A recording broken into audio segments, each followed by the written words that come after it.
కీర్తనలు 51వ అధ్యాయం 13వ వచనం నుంచి 19వ వచనం వరకు. అప్పుడు అతిక్రమము చేయు వారికి నీ త్రోవలను బోధించెదను, పాపులను నీ తట్టు తిరుగుదురు. దేవా, నా రక్షణకర్తయగు దేవా, రక్తాపరాధము నుండి నన్ను విడిపింపుము. అప్పుడు నా నాలుక నీ నీతిని గూర్చి ఉత్సాహగానం చేయను. ప్రభువా, నా నోరు నీ స్తుతిని ప్రచురపరచునట్లు నా పెదవులను తెరవము. నీవు బలిని కోరువాడవు కావు, కోరిన ఎడల నేను అర్పించుదును. దహన బలి నీకు ఇష్టమైనది కాదు, విరిగిన మనసే దేవునికి ఇష్టమైన బలులు. దేవా, విరిగి నలిగిన హృదయమును నీవు అలక్ష్యము చేయవు. నీ కటాక్షము చొప్పున సియోనుకు మేలు చేయము, యెరూషలేము యొక్క గోడలను కట్టించము. అప్పుడు నీతియుక్తములైన బలులను, దహన బలులను, సర్వాంగ హోమములను నీకు అంగీకృతములగును. అప్పుడు జనులు నీ బలిపీఠము మీద కోడెలను అర్పించెదరు. ఈ కీర్తనలోని ఆఖరి భాగంలో మనం చూస్తున్నానుగా, మొదటి 5 వచనాలలో దావీదు దేవుని యొద్ద తన దోషము, అతిక్రమము, పాపములను ఒప్పుకుని, తర్వాత వాటన్నిటికీ రెండో భాగంలో 6వ వచనం నుంచి 12వ వచనం వరకు అవి అతిక్రమం చేయటానికి కానీ, తర్వాత దోషం చేయటానికి కానీ, పాపం చేయటానికి మూల కారణమైనటువంటి అంశాన్ని దేవుని సన్నిధిలోనికి తీసుకుని వచ్చి 10వ వచనంలో 12వ వచనంలో ప్రార్థించినట్లుగా మనం చూస్తున్నాం. నా అంతరంగంలో స్థిరమైనటువంటి మనసును నూతనముగా పుట్టించు. తర్వాత 12వ వచనంలో సమ్మతి గల మనసు కలుగజేసి నన్ను దృఢపరచుము. నీ స్థిరమైనటువంటి మనసు, తర్వాత లోబడగలిగినటువంటి దేవుని యొక్క ఆజ్ఞలు గైకొనడానికి ఇష్టపడేటువంటి మనసు కలిగించమని ప్రార్థిస్తున్నాడు. సో మన జీవితంలో కూడా ఆ 2 విషయాలు ఎంతో ప్రాముఖ్యమైనవి. మనము చేసినటువంటి తప్పులు, పాపములు అనేవి అంగీకరించడం మాత్రమే కాకుండా, దానికి మూల కారణమైనటువంటి మన పాప స్వభావం మీద మనం జయం పొందగలగాలంటే దేవుని సన్నిధిలో నూతనమైనటువంటి మనసు మనకి, అనగా దేవుని జీవం ద్వారా నడిపించబడగలిగినటువంటి ఆత్మ యొక్క ప్రభావం మనకు అవసరమైనది. అది స్థిరత్వంలో ఉండాలి. అంటే ఒకసారి ప్రభువు చేత నడిపించబడి మరలా కొన్నిసార్లు లోకంతో కలిసేటువంటి అనుభవంగా కాకుండా. రెండవది సమ్మతి గల మనసు, అంటే దేవుడు చెప్పుతున్నటువంటి ఆజ్ఞలను ఇష్టపూర్వకంగా గైకొనగలిగినటువంటి నూతనమైన మనసు. ఈ 2 లేకుండా మనం దేవుని సన్నిధిలో ఆయన కోరినట్లుగా జీవించటం అనేటువంటిది దాదాపు అసాధ్యమైన విషయం. కనుక మనం ఆయనని కనుక ప్రేమించినట్లయితే, ఆయన ఆజ్ఞలను గైకొనటానికి ఇష్టపడుతున్నటువంటి మనసు, అదే సమ్మతి కలిగినటువంటి మనసు. ఈరోజు మనం చదువుతున్నటువంటి ఈ వాక్య భాగంలో 13వ వచనం నుంచి 19వ వచనం వరకు, తర్వాత దేవుని సన్నిధిలో తన పాపములను, తర్వాత ఆ పాపముల మీద జయం పొందటానికి కావలసినటువంటి నూతన స్వభావాన్ని కావాలని కోరిన తరువాత 13వ వచనంలో చెప్తున్నాడు, అప్పుడు అతిక్రమం చేయువారికి నీ త్రోవలను బోధించెదను, పాపులను నీ తట్టు తిరిగెదరు. ఎప్పుడైతే ఆ పరిశుద్ధాత్మ సమ్మతి గల మనసు కలిగిన తరువాత రక్షణ ఆనందాన్ని పొంది మరలా తిరిగి పునరుద్ధరించబడినటువంటి స్థితిలోనికి రాబడినప్పుడు, నేను అతిక్రమం చేయ వారికి నీ త్రోవలను బోధించదును. అతిక్రమం అంటే దేవుడు ఏదైతే క్రమం ఉంచి ఉన్నాడో, తెలియపరిచి ఉన్నాడో దానిని క్రాస్ చేయటం, అంటే దాన్ని మీద తిరుగుబాటుగా ప్రవర్తించటం, దానిని వ్యతిరేకంగా మనలో ఉన్నటువంటి ఆ స్వభావానికి దేవుని యొక్క ఆజ్ఞలను తెలిసినప్పటికీ కూడా దానికి వ్యతిరేకంగా జీవించడం అనేటువంటిది అతిక్రమం, క్రమాన్ని తప్పటం.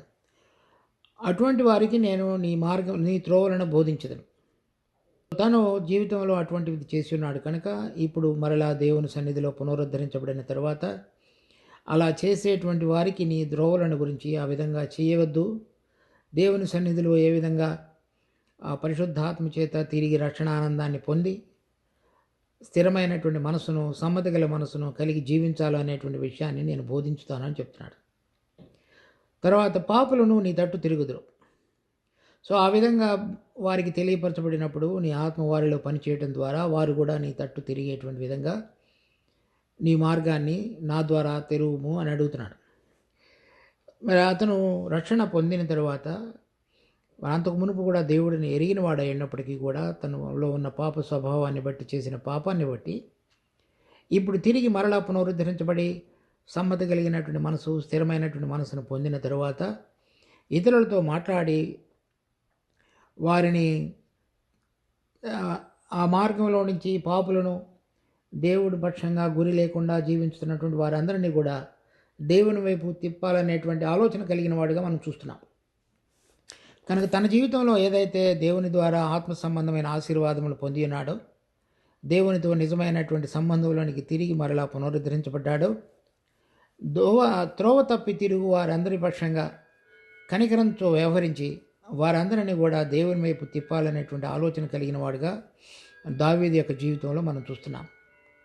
కనుక మన జీవితంలో కూడా దేవుడు మనం చేసినటువంటి తప్పులు, పాపములు క్షమించిన తర్వాత, ఎరిగిన తర్వాత కూడా మనం జరిగిస్తున్నటువంటి అనేకమైన అతిక్రమలను బట్టి కూడా మనం నిజమైనటువంటి మారు మనసుతో ప్రభు మనలో ఆత్మ ద్వారా సమ్మతి కలిగినటువంటి మనసు, స్థిరమైన మనసును పునరుద్ధరించిన తరువాత ఇతరులు ఎటువంటి విధంగా జీవిస్తున్నారో అనేది మనకు తెలియపరచబడినప్పుడు వారిని విమర్శించి ప్రక్కకు నెట్టివేసేటువంటి స్వభావంతో కాకుండా వారిని మరలా త్రోవకు మరల్చేటువంటి విధమైనటువంటి భారం కలిగిన మనసు కలిగి ఉండాలనేటువంటిది మనం దావీదు జీవితాన్ని చూసినప్పుడు అర్థమవుతుంది.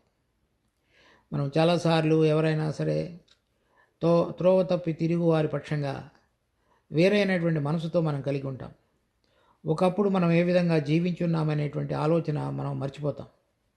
కానీ దావీదు జీవితంలో అలా కాకుండా ఎవరైతే పాపులుగా ఉన్నారో, త్రోవ తప్పివారుగా ఉన్నారో వారిని మరలా తిరిగి పునరుద్ధరించాలనే భారాన్ని కూడా కలిగి ఉన్నాడు.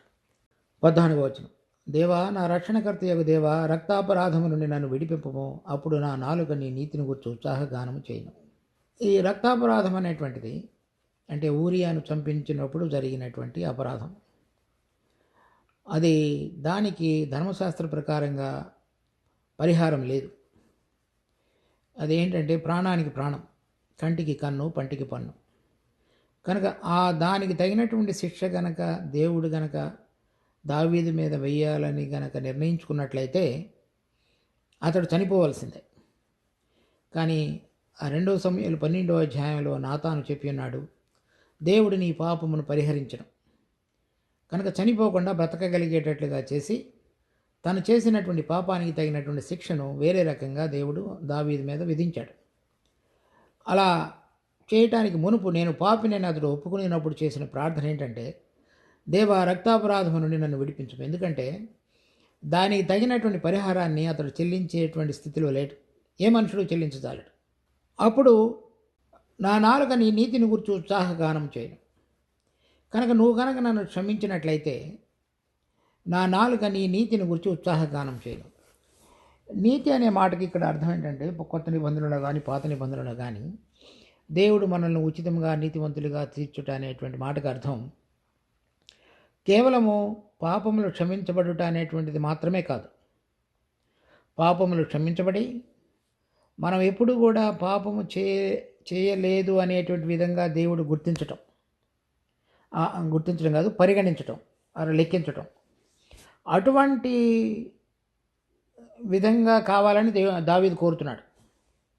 సో ఉదాహరణకు చూడండి, ఎవరైనా ఒక ముద్దాయి, నేరస్తుడు, అతడు చేసినటువంటి తప్పును బట్టి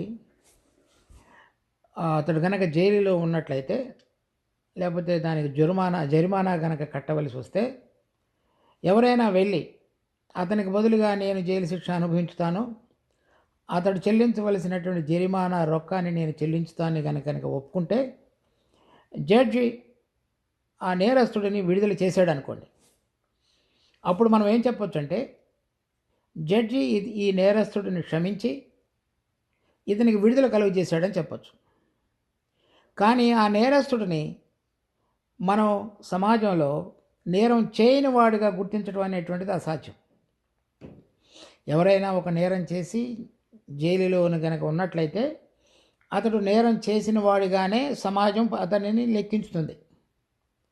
కానీ దేవుడి సన్నిధిలో నీతిమంతుడిగా తీర్చబడటం ఏంటి అంటే, అతడు చేసినటువంటి నేరాన్ని క్షమించడం మాత్రమే కాకుండా దేవుని సన్నిధిలో నేరము చేయని వాడిగా పరిగణించటం. అది దేవుని యొక్క నీతి అంటే. అది మన ప్రభు అయిన యేసుక్రీస్తు మృతులలో నుంచి లేవటం ద్వారా మన పాపాలకు నిమిత్తమైనటువంటి ప్రాయశ్చిత్తార్థమైనది మొత్తం చెల్లించడం మాత్రమే కాకుండా తిరిగి మృతులలో నుంచి లేవటం ద్వారా నీతి అనేటువంటి మైమెరువుని మనకి తొడిగినాడు. దాని ప్రకారంగా దేవుడు ఆయన సన్నిధిలో మనం నిలబడినప్పుడు మనము పాపము చేయని వారుగా, అంటే ముద్దాయిగా కాకుండా నేరస్తుడిగా ఉంది క్షమించబడిన వాడుగా కాకుండా ఎప్పుడూ నేరం చేయని వాడుగా దేవుడు మనం చూసేవాడుగా ఉన్నాడు. అంటే మన పాపములు తూర్పు నుంచి పడమరికి ఎంత దూరమో, సముద్రం యొక్క అగాధం ఎంత లోతో, వీపి వెనక తట్టును పడవేయటమేమిటో అటువంటి విధంగా చేసి ఇక ఎప్పుడూ నేరం చేయనటువంటి వాడు అనే విధంగా దేవుడి సన్నిధిలో మనల్ని లెక్కించేవాడుగా ఉన్నాడు. కనుక దానిని నీతి అని అంటారు దేవుని యొక్క వాక్యంలో, పాత నిబంధనలో కానీ క్రొత్త నిబంధనలో కానీ. నువ్వు గనక నన్ను రక్తాపరాధములను క్షమించినట్లయితే అప్పుడు నీ సన్నిధిలో నాకు కలిగినటువంటి ధైర్యం ఏమిటి అంటే, నీవు నన్ను ఈ విధంగా మరలా స్థిరపరిచావు అనేటువంటి దానిని నేను ప్రచురపరుస్తాను అని చెప్తున్నాడు.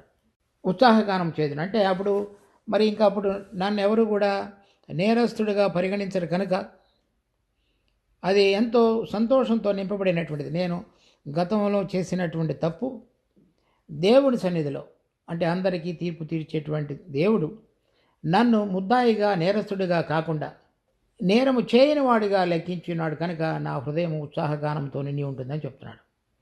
తర్వాత చెప్తున్నాడు, ప్రభువా నా నోరు నీ స్తుతిని ప్రచురితపడుతున్నట్లు నా పెదవులను తెరవము. అంత మాత్రమే కాకుండా నాకు లోపల ఉన్నటువంటి ఉత్సాహగానంతో కాకుండా బయటికి కూడా, అంటే నేను చేసినటువంటి తప్పులు, అతిక్రమాలు, దోషములు వాని అన్నిటి నిమిత్తమై నన్ను క్షమించిన విధానాన్ని బట్టి నా పెదవులను కూడా నువ్వు తెరిచినట్లయితే నేను నిన్ను ఘనపరుస్తాను, మహిమపరుస్తానని చెప్తున్నాడు. చూడండి, లేవీకాండం 13వ అధ్యాయం 45వ వచనం. ఆ పొడగల కుష్ఠరోగి వస్త్రములను చింపివేయవలెను, వాడు తల విరియబోసుకునవలెను, వాడు తన పై పెదవిని కప్పుకొని అపవిత్రుడును అని బిగ్గరగా పలకవలెను. అంటే ఈ కుష్ఠరోగం కలిగినటువంటి వాడు, ఇప్పుడు 40వ వచనం నుంచి 44వ వచనం వరకు తలలో ఎవరికైతే కుష్ఠరోగం ఉన్నదో అతడు ఏ విధంగా నాకు కుష్ఠరోగం ఉన్నది అనేటువంటి దానిని ప్రకటించాలో దానిని 45వ వచనంలో చెప్పారు. ఆ పొడగల కుష్ఠరోగి అంటే బట్ట తల మీద కానీ, బట్ట తల ఎందే కానీ, బట్ట నొసటి ఎందే కానీ ఎవరికైనా సరే కుష్ఠం కనుక పుట్టినట్లయితే ఆ పొడగల కుష్ఠరోగి వస్త్రములను చింపివేయవలను. అతడు ఏ వస్త్రాలు కట్టుకున్నాడో వాటన్నిటిని చించివేయాలి. వాడి తల విరియబోసుకొని వెళ్ళం, అంటే ఏదైతే వెంట్రుకలు ఉన్నాయో వాటన్నిటిని కూడా విరియబోసుకొని వాడు తన పై పెదవిని కప్పుకొని, అంటే పైన ఉన్నాడు పెదవిని కప్పేసేయాలి, అంటే ఇంకా అప్పుడు తెరవలేడు కదా, మూసివేయబడినట్టు. అపవిత్రుడని బిగ్గరగా పలకగలను. ఆ పెదవిని కప్పుకొని ఏ విధంగా బిగ్గరగా పలకగలడు? అటువంటి స్థితిలో, అంటే నా యొక్క అపవిత్రత ద్వారా నేను పలకలేనటువంటి విధంగా నా పెదవులు మూయబడి ఉండగా, ఇప్పుడు గనక నా అపవిత్రత నుంచి, నా రక్తాపరాధము నుంచి, నా పాపము నుంచి నాకు విడుదల కలుగు చేసినట్లయితే ఆ కప్పబడినటువంటి పై పెదవిని నేను తెరచి నేను నిన్ను స్తుతించుతాను అని చెప్తున్నాడు. కనుక ఎవరైనా నిజమైనటువంటి విధంగా ప్రభువు చేత తాకబడి తన యొక్క దోషము, అతిక్రమము, పాపము యొక్క ఎంత దౌర్భాగ్యమైనదో, దేవుని నుంచి దూరంగా ఉన్నదో, దేవుని యొక్క పరిశుద్ధతకు భంగపరిచే విధంగా మనుషుని యొక్క ప్రవర్తన ఉన్నదో గుర్తెరిగినటువంటి ప్రతివాడు ఆ విధంగా పెదవులను తెరిచి స్తుతించేవాడిగా ఉన్నాడు. అంతకు మునుపు తన పెదవులు మూయబడి ఉన్నాయి, కప్పబడి ఉన్నాయి. ఇప్పుడు పెదవులు తెరవబడి ఆయనను స్తుతించేవాడిగా చేయబడతాడు. 16వ వచనం. నీవు బలిని కోరువాడు కావు, కోరిన ఎడల నేను అర్పించుదును. దహన బలి నీకు ఇష్టమైనది కాదు, విరిగిన మనసే దేవునికి ఇష్టమైన బలుడు. దేవా, విరిగి నలిగిన హృదయమును నువ్వు అలక్ష్యము చేయవు. ఈ రక్తాపరాధానికి బదులుగా, లేక నేను చేసినటువంటి పాపానికి బదులుగా నువ్వు బలిని కోరినట్లయితే నేను బలి అర్పించుతాను, కానీ అది దాన్ని కోరువాడు నీవు కావు. నా హృదయంలో కనుక మార్పు లేకుండా ఎటువంటి విధంగా అయినా సరే నేను నీకు బలి అర్పణ తీసుకొచ్చినట్లయితే అది నిజమైనటువంటి నీకు ఇష్టకరమైనటువంటి బలిగా ఎప్పుడు కూడా ఎంచబడదు. కానీ నీకు ఇష్టమైనటువంటి బలి ఏంటంటే విరిగి నలిగినటువంటిది. విరగొట్టబడటమే కాకుండా మరలా ఆ విరగొట్టబడినటువంటిది నలిపివేయబడి. సంఖ్యాకాండం 11వ అధ్యాయం 8వ వచనం. జనులు తిరుగుచూ దానిని కూర్చుకొని తిరగట విసిరి లేక రోట దంచి పెనమ మీద కాల్చి రొట్టెలు చేసిరి. ఇది మొట్టమొదటిసారి మన్నా వారు ఏ విధంగా చేసుకున్నారు అనేటువంటిది దాని గురించి రాయబడింది. సో 7వ వచనంలో ఆ మన్నా కొత్తిమీర గింజల వలె ఉండెను, చూపునకు అది బోళము వలె ఉండెను. జనులు తిరుగుచూ దానిని కూర్చుకొని తేగట విసిరిని లేక రోట దంచి పెనమ మీద కాల్చి రొట్టెలు చేసిరి. ఈ రోట దంచి అనేటువంటి మాట ఏదైతే ఉన్నదో దంచి, ఈ నలిగినటువంటి మాట హెబ్రీ భాషలో రెండింటిలో కూడా ఒకటే వాడబడింది. సో ఈ నలిగినటువంటి హృదయం అనే మాటకి అంటే ఎవరైనా సరే ఆ గింజలను రోటిలో వేసి దంచినప్పుడు వచ్చేటువంటి విధంగా చేయబడింది అని హృదయం అర్థం. మామూలుగా ఆ విధంగా దంచబడినప్పుడు అంటే ఎటువంటి ఆ పాత మనస్సు హృదయము ఆ ప్రతిదాని విషయమైనటువంటి దేవునికి వ్యతిరేకంగా చేయటానికి, అతిక్రమం చేయటానికి, దోషం చేయటానికి, లేకపోతే చేయకూడనది చేసేటువంటి పాపం చేయటానికి కలిగి ఉన్నటువంటి మనసు ఏదైతే ఉన్నదో దాని రూపం అంతటిని కూడా ముందుగా దంచివేసి చెరిపివేసేయాలని చెప్తున్నాడు. అప్పుడు మాత్రమే నేను అప్పగించేటువంటి బలులు నీకు సర్వాంగ హోమములు ఇష్టములవుతాయి. ఇప్పుడు మనం చూడవలసింది ఏంటంటే మన ప్రభు అయిన యేసుక్రీస్తు మన పాపముల కొరకే చనిపోయాడు. అది మనందరం కూడా మన పాపముల నిమిత్తమై ప్రాయశ్చిత్తము చేయలేనటువంటి స్థితిలో తండ్రి అయిన దేవుడు ప్రభు అయిన యేసుక్రీస్తుని ఈ లోకమునకు మనుష్య కుమారునిగా పంపించి మన కొరకే మరి బలియాగముగా ఆయనను అప్పగించున్నాడు. ఆయన కార్చినటువంటి పరిశుద్ధ రక్తం ద్వారా మన పాపములన్నీ కూడా క్షమించబడ్డాయి. కానీ రెండో విషయం ఉంది. రోమాపత్రిక 6వ అధ్యాయంలో ఏం చెప్తున్నాడు? ఆయన చనిపోయినప్పుడు ఆయన మరణం యొక్క సాదృశ్యంలో మనమును ఐక్యపరచబడిన ఎడల, ఆ విరిగి నలిగిన హృదయం అంటే ఇప్పుడు నేను జీవించుతున్నటువంటి జీవితము ఎంతో అసహ్యమైనటువంటిదై, దేవునికి వ్యతిరేకమైనటువంటి స్వభావంతో నిండుకొనినదై, దేవుని యొక్క చిత్తానికి లోబడినటువంటి మనసు కలిగినదై, లోకమును ప్రేమించేదిగా ఉంటుండగా, నా ప్రభువు దేని కొరకైతే చనిపోయి ఉన్నాడో, నా పాపం కొరకు, ఈ లోకంలో దాని కొరకు, శరీరం కొరకు ఆయన సిలువ వేయబడి ఉండగా, వాటిని ప్రేమించే మనసు కలిగినటువంటి నా హృదయాన్ని ఆ రోకటిలో వేసి నువ్వు దంచి వేసినప్పుడు వచ్చేటువంటిదే నిజమైనటువంటిది. అదే ఒక మాటలో రోమాపత్రిక 6వ అధ్యాయంలో పౌలు ఏం చెప్తున్నాడంటే, ఆయన మరణం యొక్క సాదృశ్యంలో మనం ఐక్యపరచబడిన ఎడల అని చెప్తున్నాడు. అప్పుడు మనం ఆయన పునరుద్ధానం యొక్క సాదృశ్యంలోనూ ఐక్యపరచబడిన వారం అవుతాం. ప్రభు మన పాపముల కొరకే చనిపోవటం అనేటువంటిది మాత్రమే కాకుండా, విశ్వాసంతో నా ప్రభువు నన్ను ప్రేమించి ఈ లోకము నుంచి, శరీరం నుంచి, మరణము నుంచి, పాపము నుంచి నాకు విడుదల కలుగు చేయడానికి ఆయన చనిపోయి ఉన్నాడు కనుక ఆ మరణములో కూడా నేను పాలు పొందేదను అనేటువంటి అనుభవంలోనికి కనుక విశ్వాసం ద్వారా మనం ఐక్యపరుచుకున్నట్లయితే దానిని మనము విరిగి నలిగినటువంటి హృదయంగా భావించవచ్చు. అటువంటి అనుభవంతో మన పెదవులు తెరవబడి, మన మనసు ఉత్సాహగానంతో నింపబడి, ఆయనకు అప్పగించేటువంటి సంతోషములు, గీతములు, అప్పుడు అవన్నీ కూడా అంగీకారములు అవుతాయి. ఆ విధంగా దంచబడకుండా, అంటే ఆయన యొక్క మరణ, భూస్థాపన, పునరుద్ధానములో నేను పాలివాడనై, ఆ పునరుద్ధానం ద్వారా నాకు అనుగ్రహించబడినటువంటి సమ్మతి కలిగినటువంటి తర్వాత స్థిరమైనటువంటి ఆత్మలో నేను కనుక నడిపించబడతో నేను చేసేటువంటి ఆరాధన, ప్రార్థన దేవునికి అంగీకారమైనటువంటి బలులుగా ఉండవు. 18వ వచనం. నీ కటాక్షం చొప్పున సీయోనుకు మేలు చేయము, యెరూషలేము యొక్క గోడలను కట్టించుము. ప్రభువా, సీయోను అనేటువంటిది దేవుడు సింహాసనం మీద కూర్చుండేటువంటి స్థలం. ఆయన ఎల్లప్పుడూ ఉండటానికి కోరుకునేటువంటి స్థలం. దేవుడు మన హృదయంలో రాజ్యం చేయాలని కోరుతున్నాడు. మన ప్రభువు మన హృదయంలో రాజుగా ప్రతిష్ఠించబడుట అనేటువంటిది ఒక రకంగా అది సీయోను యొక్క అనుభవం లాంటిది. తర్వాత మనందరి మధ్యలో రాజ్యం చేసినప్పుడు కూడా అది సీయోనుగా ఉంటుంది. అది మొదట మన హృదయంలో ప్రారంభం కావాలి.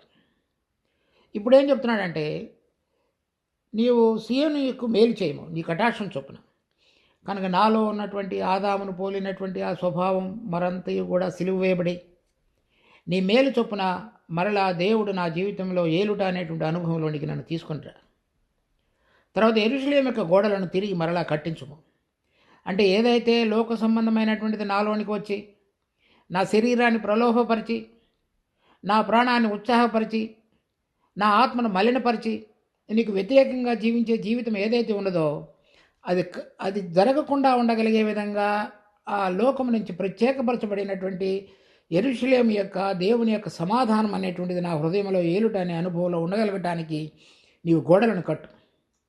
అంటే నా తలంపులు, ఆలోచనలు వాటన్నిటికీ కూడా అడ్డుకట్ట వేసి, నా కన్నులు ఈ లోక సంబంధమైనది చూడకుండా ఉండనట్లుగా పరలోక సంబంధమైనది మాత్రమే చూడగలిగే విధంగా నా యొక్క ఏదైతే అవసరమైనదో వాటన్నిటినీ కూడా నా హృదయంలో నువ్వు లేవనెత్తమని అడుగుతున్నాడు. మన హృదయం ఎప్పుడైనా సరే ఏదైనా వస్తువు పగిలిపోయినప్పుడు దానికి విలువ లేదు. కానీ హృదయం అనేటువంటిది కనుక మనం పగలగొట్టబడినప్పుడు మాత్రమే, ఆ రోకటిలో దంచబడినప్పుడు మాత్రమే, తర్వాత విరగొట్టబడినటువంటి మాత్రమే, అప్పుడు మాత్రమే సియోనులో మన ప్రభువు మనలో ప్రతిష్ఠితుడిగా, రాజుగా చేయబడేవాడుగా ఉండగలడు. ఆ హృదయం అనేటువంటిది ఎప్పటి వరకైతే పాతది ఉంటున్నదో అప్పుడు గోడలు కట్టలేం. ఆ పాతది పగలగొట్టబడినప్పుడే దేవుడు తన యొక్క ఉద్దేశాన్ని ఆత్మ ద్వారా నడిపించబడేటువంటి అనుభవంలో మనిషి జీవించడానికి పనికొచ్చే విధంగా ఆ గోడలను ఆయన కట్టగలడు. 19వ వచనం, అప్పుడు నీతియుక్తములైన బలులు, దహన బలులు, సర్వాంగ హోమంలో నీకు అంగీకృతములగును. సో మొదటగా చెప్పినాడు అవన్నీ నీకు అవసరం లేదు, ఇప్పుడు అంటున్నాడు అవన్నీ నీకు అంగీకారములు అవుతాయి. అంటే ఆ మధ్యలో అవసరమైనటువంటి రోకటితో దంచబడినటువంటిది, పగలగొట్టబడినటువంటిది, గోడలు కట్టబడినటువంటిది, నా హృదయంలో నిన్ను రాజుగా ప్రతిష్ఠించినటువంటిది, అటువంటి మనసుతో కనుక నేను నీ దగ్గరకు వచ్చి అర్పించినట్లయితే బలి, అది నీకు అంగీకారంలో అవుతుంది. కనుక ఈ కీర్తనలో మొదటి భాగంలో తను చేసిన తప్పులు, రెండవ భాగంలో ఏ విధంగా అతడు సరిదిద్దబడాలో దానికి అవసరమైనటువంటి మూలాంశాన్ని, మూడవ భాగంలో దానిని పొందిన తరువాత ఎటువంటి విధంగా జీవించుతూ తన జీవితంలో ఇతరులకు మేలు చేసి దేవుడిని రాజుగా ప్రతిష్ఠించి ఆయన ద్వారా నడిపించబడుతున్నటువంటి అనుభవంలో జీవించాలో దానిని దావీదు రచించినట్లుగా మనం చూస్తున్నాం. దేవుడి వాక్యమును మన కొరకే ఆశీర్వదించును గాక. ప్రార్థించుకుందాం. మా జీవము కలిగిన తండ్రి, మీకు ఎంతో వందనాలు. మీ కృపలో ఇచ్చినటువంటి ఈ వాక్య భాగాన్ని బట్టి మీకు స్తుతి స్తోత్రాలు. దీన్ని మా కొరకే ఆశీర్వదించి మీరు మహిమ పొందండి. ప్రభా, దావీదు కోరిన రీతిలో మా హృదయము విరిగి నలిగినటువంటిదిగా చేయబడి మాలో ఉన్నటువంటి దౌర్భాగ్యమైనటువంటిది పాపపు స్థితి అంతటి కూడా మేము ఒప్పుకుంటూ నూతనంగా మీరు మా జీవితాలలో ప్రతిష్ఠితుడిగా చేయబడి మీ ద్వారా నడిపించబడుతూ లోకము నుంచి ప్రత్యేకపరచబడినటువంటి జీవితంలో జీవించగలుగుటకు మా హృదయాలను మీరు నూతనంగా సిద్ధపరచమని వేడుకుంటున్నాం. మా యొక్క స్థితి నుంచి మమ్మల్ని విడుదల కలుగు చేయటం మాత్రమే కాకుండా మీతో దినదినము చక్కగా నడవగలుగుటకు కావలసినటువంటి మీ మరణ, భూస్థాపన, పునరుద్ధానం యొక్క జీవితంలో ఐక్యపరచబడినటువంటి విధంగా ఆత్మ ద్వారా నడిపించబడగలిగినటువంటి అనుభవాన్ని ఒక నూతనమైనటువంటి వేదికలోనికి మా యొక్క హృదయాలను మీరు తీసుకుని వచ్చి నడిపించమని కోరుకుంటూ మా రక్షకుడు ప్రభు అయిన యేసునామమును అడిగి వేడుకుంటున్నాం తండ్రి. ఆమేన్.